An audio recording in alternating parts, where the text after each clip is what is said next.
کہ ان کے پاس یہ ایک سنگل لارجسٹ گروپ ہے ایوان کا، لیکن اکثریت میں نہیں ہے اگر سارے لوگ مل کر حکومت بنائیں۔ لیکن میاں نواز شریف صاحب فرما رہے تھے کہ نہیں، جب ان کو وہ لارجسٹ گروپ ہے تو اخلاقی طور پر ہمیں اس کا راستہ نہیں روکنا چاہیے۔ اب میں آپ حضرات کی علم میں لانا چاہتا ہوں کہ میرے رد عمل کو کنٹرول کرنے کے لیے ایک بڑا موقر وفد میرے پاس پہنچا، مجھے اس بات پر آمادہ کرنے کے لیے کہ آپ سخت موقف چھوڑ دیں، آپ نرم موقف کی طرف چلے جائیں، اعتدال کی طرف چلے جائیں۔ لیکن جب وہ مجھے مطمئن نہیں کر سکے تو انہوں نے پہلے میرے موقف کی تائید کی، اور جب انہوں نے خود اس بات کا اظہار کیا کہ ہم نے یہ صوبہ اس لیے ان کے حوالے کیا ہے، یہ نہیں کہ قوم نے منتخب کیا ہے، ہم نے یہ صوبہ اس لیے ان کے حوالے کیا ہے کہ پشتون بیلٹ میں مذہب کی جڑیں گہری ہیں، اور مذہب کی ان گہری جڑوں کو اکھاڑنے کے لیے اس سے بہتر مناسب آدمی ہمارے پاس اور نہیں تھا۔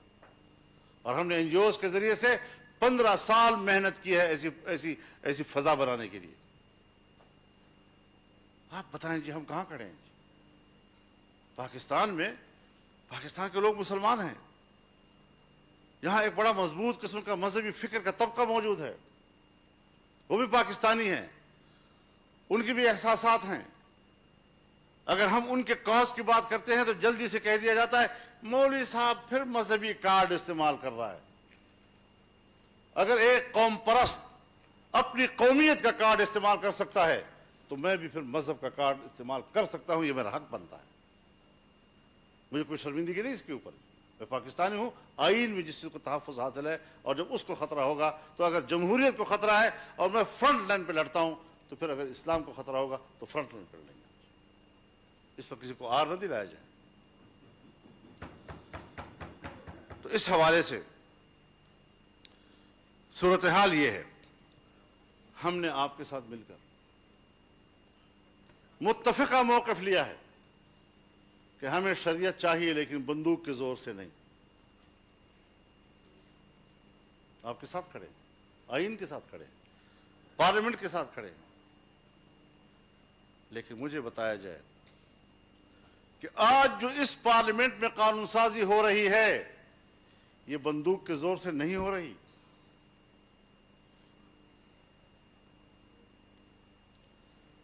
ریاستی بندوق اگر وہ اپنے زور سے مجھ سے قانون سازی کراتا ہے وہ سر و چشم پہ قبول،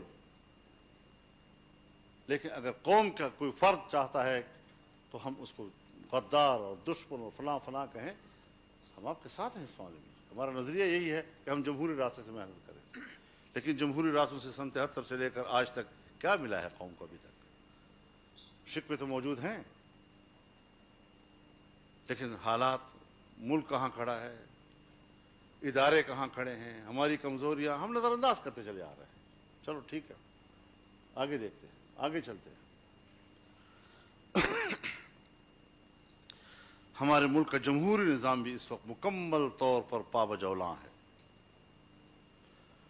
پھر یہ کہنا کہ جی دھاندلی کے لیے کمیٹی بنائی جائے اور کمیٹی اس بات کو تلاش کرے کہ دھاندلی ہوئی ہے یا نہیں ہوئی، تحقیقات کرائی جائے۔ آپ حضرات نے ابتدا میں اس پر آمادگی ظاہر کی ہے، لیکن میں نے اول دن سے کہا ہے کہ ہم اس دھاندلی کے لیے کسی تفتیش و تحقیق کے روادار نہیں ہیں۔ یہ ایسا ہی ہے جیسے نصف النہار پر سورج کھڑا ہو اور ہمیں کوئی کہے ثابت کرو کہ سورج ہے۔ یہ اس طرح کی دھاندلی ہے۔ لہذا اس کے لیے کمیٹیوں میں جانا، تفتیش و تحقیق کے لیے، اور وہ پھر بھی نہیں کر رہے۔ آپ کا کمزور موقف ہونے کے باوجود وہ اس طرف نہیں آ رہے۔ یہ ساری چیزیں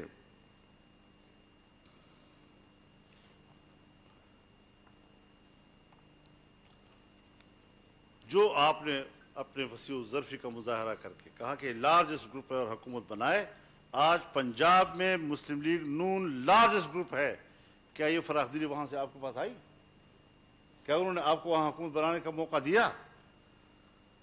جس طرح پیپلز پارٹی نے سندھ میں کہ ہم تو وہاں حکومت بنا رہے ہیں تو ہمیں حلف سے مت روکیں، تو مسلم لیگ نے بھی یہی کہا تھا کہ ہمیں حلف سے مت روکیں، ہم پنجاب میں حکومت بنا رہے ہیں.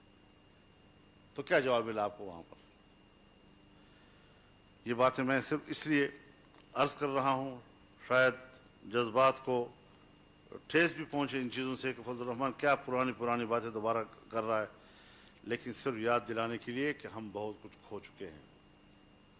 آج اگر ہم نے فیصلے کرنے ہیں تو پھر بھرپور فیصلے کرنے ہیں. اگر آپ نے کوئی ڈھیلے ڈالے فیصلے کیے، روایتی قسم کے فیصلے کیے، ابھی مارچ آ رہا ہے، اگر مارچ میں سینٹ کا الیکشن ہو جاتا ہے تو پارلیمنٹ کا ایک حصہ ان جعلی لوگوں کے ہاتھ میں آ جائے گا.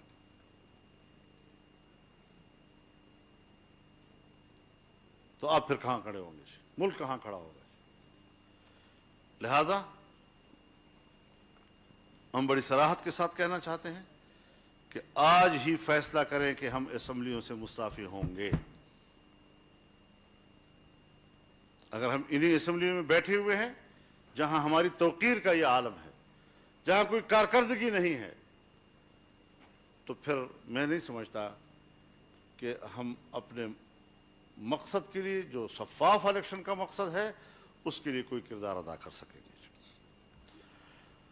اگر ہم نے سیور سپرمیسی کے لیے کوئی ٹھوس اقدامات کرنے ہیں تو پھر آپ آئیں عوام کے صفوں میں جانے کے لیے، تاجر برادری کے پاس جائیں، وکلاء کے پاس جائیں، اساتذہ کے پاس جائیں، ڈاکٹرز کے پاس جائیں، مزدور کے پاس جائیں، کسان کے پاس جائیں، صنعت کار کے پاس جائیں، اور ان کو کہیں آئیں ہم اکٹھے بیٹھتے ہیں اور اکٹھے لڑیں گے. ان کو انوالو کرنا ہے پھر ہم نے، اور بڑی قوت کے ساتھ ہمیں ان کو اپنے صفوں میں لانا ہوگا.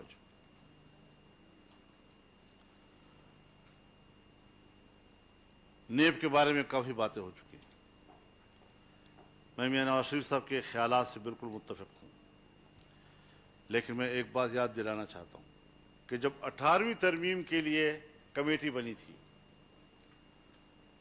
اور آئینی اصلاحات کی کمیٹی کہلائی تھی، تو اس میں ہم نے یہ عرض کیا تھا کہ یہ جنرل مشرف کی ایک ڈکٹیٹر کی بنایا ہوا ادارہ ہے، اس نے ہمیشہ سیاستدانوں کے خلاف اور جمہوریت کے خلاف استعمال ہونا ہے، اس کو omit کر دیں.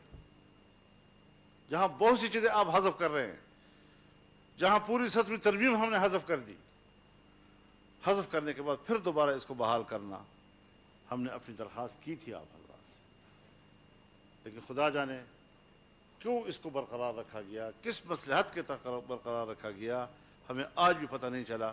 اور آج ہم بھگت رہے ہیں اس چیز کو کہ کس طریقے سے ہمارے اس ملک میں اس کا کردار ہے سیاستدانوں کے خلاف. یک طرفہ زیادہ تفصیل سے بات کرنے کی ضرورت نہیں ہے، اس لیے کہ اس پر بات ہو چکی ہے.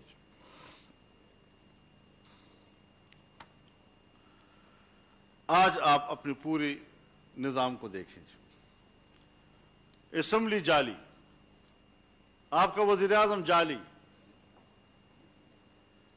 سینٹ چیئرمین کے خلاف جو عدم اعتماد ہوا اور وہاں جو کچھ ہوا، میری زبان میں آج چیئرمین سینٹ جعلی. پرسوں ترسوں جو قومی مشترکہ اجلاس میں اقلیت کو اکثریت کہا گیا، شاید وہاں کے ملازمین کو بھی گنا ہوگا انہوں نے اس میں، اور شور شرابہ کے باوجود اس پر بھی ہمیں طے کرنا چاہیے کہ یہ جو گنتی ہوئی ہے یہ غلط ہے، اور پارلیمنٹ کی اکثریت کو اقلیت بنا دیا اور اقلیت کو اکثریت بنا کر پیش کر دیا اور کہا کہ بل پاس ہو گیا. تو اب تو قومی اسمبلی کا اسپیکر بھی مجھے جعلی لگتا ہے. اب جب پورا پارلیمنٹ بھی جعلی ہو جائے، اس کا حکمران بھی جعلی ہو جائے، پھر کس لیے بیٹھے ہوئے ہیں ہم وہاں پر؟ یہ سب ڈرامے ہوئے ہیں وہاں پر.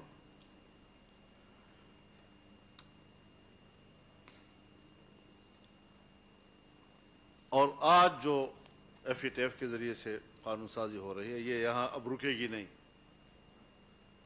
آپ کی ایٹمی صلاحیت کے خلاف بھی قرارداد آئے گی اور دباؤ آئے گا ایک دن آپ کے اوپر. اب آپ پھنس چکے ہیں، اب اس سے نکلنے کے لیے مضبوط فیصلے کرنے ہوں گے.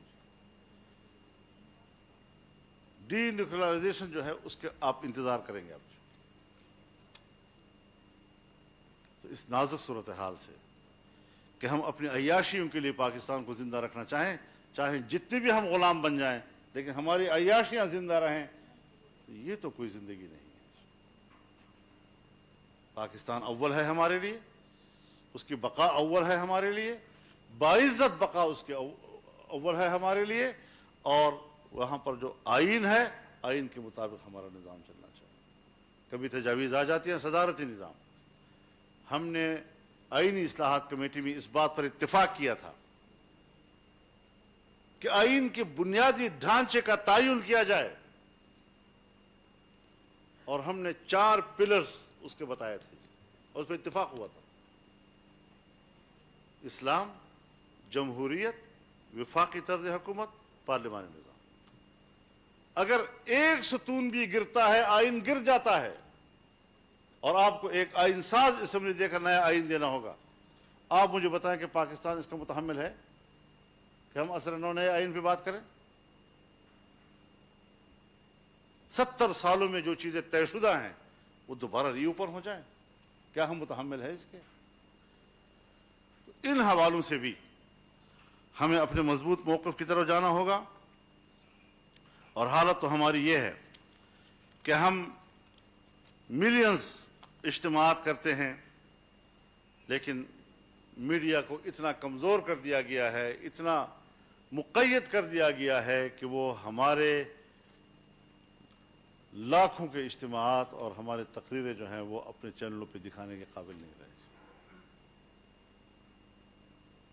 ان کو روکا جاتا ہے باقاعدہ، اور وہ رک جاتے ہیں. ہمیں میڈیا سے شکوہ اپنی جگہ پر، لیکن ہمیں میڈیا کی مظلومیت کو بھی سامنے رکھنا چاہیے، اور ان کی آزادی کے لیے بھی ہمیں ایک مضبوط موقف لینا چاہیے.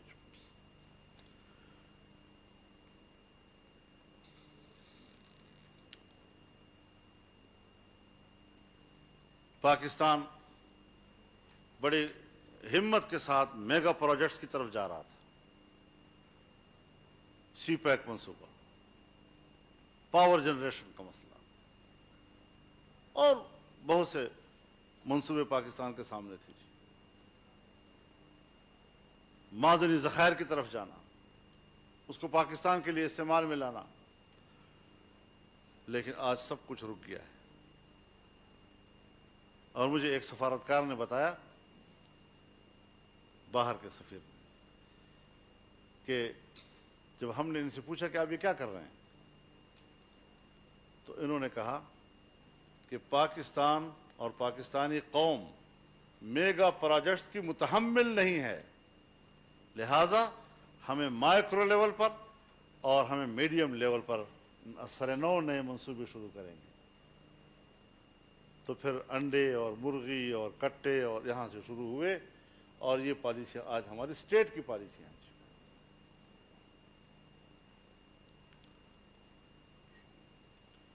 یہ ایسا موضوع ہے جی کہ اس پر آپ مجھ سے زیادہ بہتر جانتے ہیں. ہمیں یہ چیزیں دیکھنی ہوں گی کہ اگر آج کی ایک غیر آئینی حکومت دنیا کے کسی بھی ملک کے ساتھ یا بین الاقوامی کسی ادارے کے ساتھ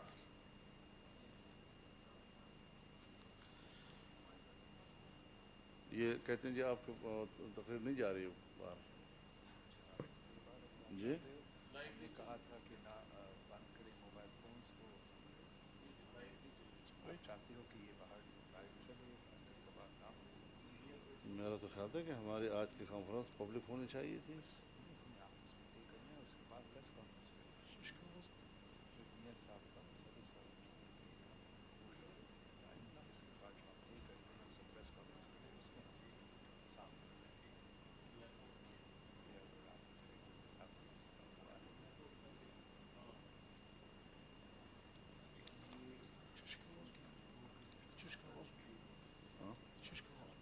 تاسو خبره لایو نه بار نه ځي او مخکې لاړل تاسو باندې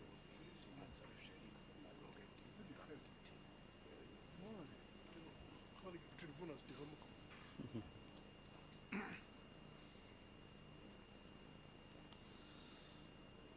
تو اب ایسی صورتحال میں میرے خیال میں حکومت تو ہماری آواز کو پبلک میں لے جانے سے روکتی ہے، لیکن آج اے پی سی نے بھی ہماری تقریر کو باہر جانے سے روک دیا ہے. تو ہم پیپلز پارٹی سے اور ان کے منتظمین سے اس پر اپنا احتجاج نوٹ کراتے ہیں. یہ نامناسب بات ہے جی. موبائل کر رہا ہے. نہیں موبائل کرے بھی صحیح، لیکن ابھی میرے آنے سے پہلے ابھی جب اس لیے میں ان دونوں کو بلا رہا ہوں، میں ابھی آیا اور کہا کہ ہم فونز کو بھی بند کریں گے اور ان دونوں کو بھی بند کریں گے. اور ہم نے سنا کہ اور جو بعد میں پریس اور آپ کا ریکویسٹ پہ آپ کا مسٹر جماعت جو آپ کا این ایم اے میں ساتھ ہے، ان کے ریکویسٹ پہ یہ ان کیمرہ ہے اور اس کے بعد پریس ان کانفرنس. کیمرہ تو نہیں تھا نا، اس سے پہلے تو ہمیں جا کہا گیا تھا کہ آپ لوگوں نے ریکویسٹ کی ہے کہ یہ نہیں، ہم نے کوئی ریکویسٹ ٹھیک ہے نہیں. بی چلو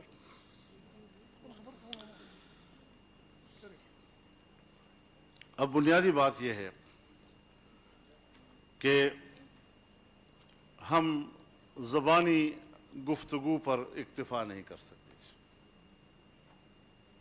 کہ آپ ہمیں کہیں کہ جی ہم اب لڑیں گے اور پیچھے نہیں ہٹیں گے، اور یہ آپ پیچھے بہت ہٹ چکے ہیں اور 2 سالوں میں ان کی بقا کا سبب آپ بنے ہیں. اب باقاعدہ لکھ کر طے کرنا ہوگا تاکہ پبلک کے سامنے ہم یہ ساری چیزیں لے جا سکیں کہ یہ کمٹمنٹ ہے، اور کوئی اس سے پیچھے ہٹتا ہے تو اس کو پھر قومی مجرم تصور کیا جائے. مذاق تو نہیں ہے آخر کہ ہم اتنی بڑی بڑی باتیں کر رہے ہیں اور اس کے بعد پھر ہم کمپرومائز کی طرف چلے جاتے ہیں.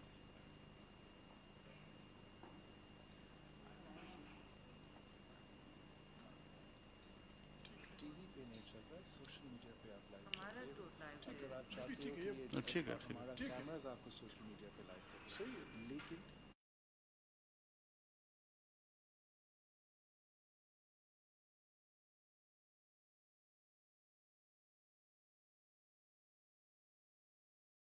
کہ ہمیں بہرحال عملی اقدامات کی طرف جانا ہوگا.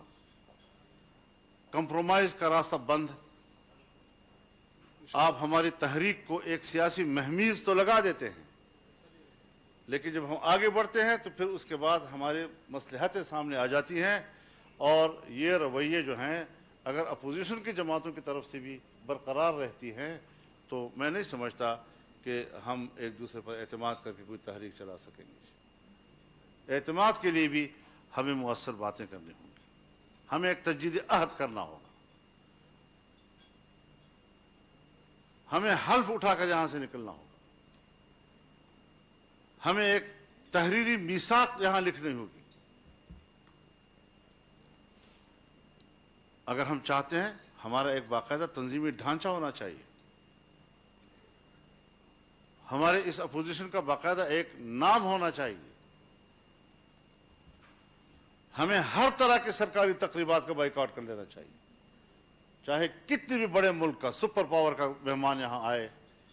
ہماری روایات یہ ہیں کہ ہم ان تقریبات میں چلے جاتے ہیں، لیکن ہمیں ان کو میسج دینا ہوگا کہ ہم اس کو نمائندہ حکومت ہی نہیں سمجھتے جو آپ کی میزبانی کر رہی ہے، لہذا ہم یہ آپ کو میسج دینا چاہتے ہیں کہ ہم آپ کی اس تقریب میں شریک نہیں ہو رہے ہیں. پارلیمنٹ میں قانون سازی کے عمل سے مکمل لا تعلق ہونے کا اعلان کرنا ہوگا.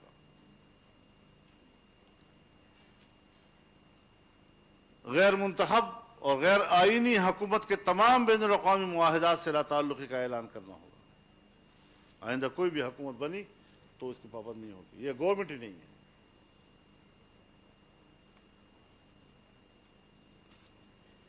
قانون بنائے جاتے ہیں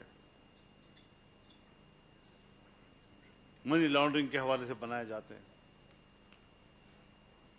کیا آپ کو پتہ نہیں ہے سب حضرات کو کہ کالا دھن ہو یا غیر قانونی ترسیلات زر،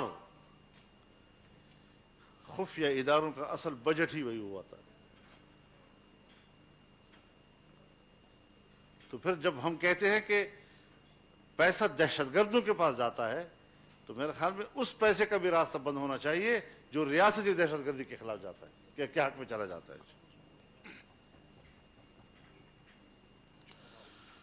تو یہ ساری چیزیں ہمارے مد نظر ہونی چاہیے.